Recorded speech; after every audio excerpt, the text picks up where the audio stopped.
We are looking at how to pronounce these words and more confusing vocabulary and hard to pronounce words in English. Stay tuned to learn more. Okay, so that's a tricky one, this one.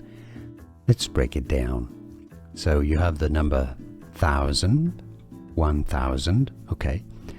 And then you need to add a THS, so the sound and an S sound. So in the end it sounds like thousandths.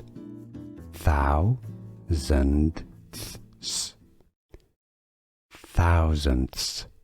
It's like you are number 1000 in line, you are the number thousandths.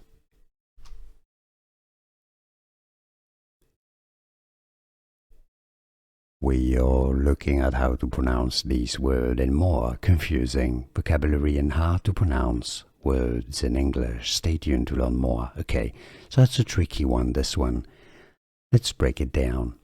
So you have the number 1000, okay? And then you need to add a THS, so the sound and an S sound. So in the end it sounds like thousandths. Thousandths.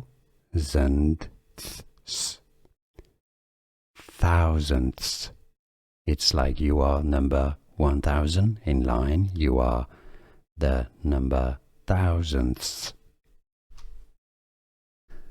Here are more videos on how to pronounce more confusing words and names too many mispronounced. Like this video if you found it useful. I appreciate your support. I'll see you soon and thanks for watching.